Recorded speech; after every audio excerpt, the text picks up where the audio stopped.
بسم اللہ الرحمن الرحیم۔ شروع اللہ کا نام لے کر جو بڑا مہربان نہایت رحم کرنے والا ہے۔ السلام علیکم ورحمۃ اللہ وبرکاتہ۔ حضرت انس بن مالک رضی اللہ تعالی عنہ نے بیان کیا کہ رسول صلی اللہ علیہ وآلہ وسلم کے لیے گھر میں پلی ہوئی ایک بکری کا دودھ دھویا گیا جو انس بن مالک رضی اللہ تعالی عنہ ہی کے گھر میں پلی تھی۔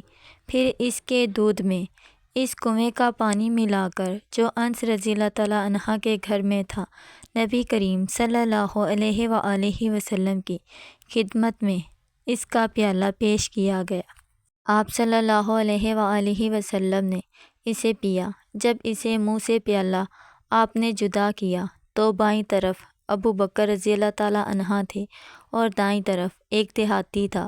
عمر رضی اللہ تعالیٰ عنہ ڈرے کہ آپ صلی اللہ علیہ وآلہ وسلم یہ پیالہ دیہاتی کو نہ دے دیں، اس لیے انہوں نے عرض کیا کہ یا رسول اللہ، ابو بکر رضی اللہ تعالیٰ عنہ کو دیجیے۔ آپ صلی اللہ علیہ وآلہ وسلم نے پیالہ اسی دیہاتی کو دیا جو آپ کی دائیں طرف تھا اور فرمایا کہ دائیں طرف والا زیادہ حقدار ہے، پھر وہ جو اس کی داہنی طرف ہو۔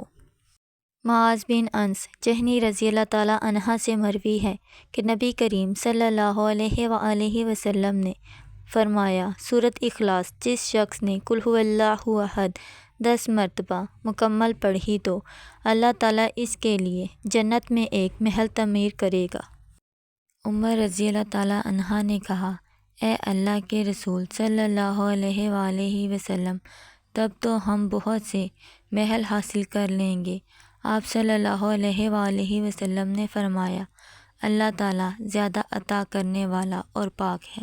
حضرت ابو ہریرہ رضی اللہ تعالیٰ عنہ نے بیان کیا کہ میں نے رسول صلی اللہ علیہ وآلہ وسلم سے سنا، نبی کریم صلی اللہ علیہ وآلہ وسلم نے فرمایا کہ میری تمام امت کو معاف کیا جائے گا سوائے ان گناہوں کو کھلم کھلا کرنے والوں کے، اور گناہوں کو کھلم کھلا کرنے میں یہ بھی شامل ہے کہ ایک شخص رات کو کوئی گناہ کا کام کرے اور اس کے باوجود کہ اللہ نے اس کے گناہ کو چھپا دیا ہے، مگر صبح ہونے پر وہ کہنے لگے کہ اے فلاں، میں نے کل رات فلاں فلاں برا کام کیا تھا، رات گزر گئی تھی اور اس کے رب نے اس کا گناہ چھپائے رکھا، لیکن جب صبح ہوئی تو وہ خود اللہ کے پردے کو کھولنے لگ گیا۔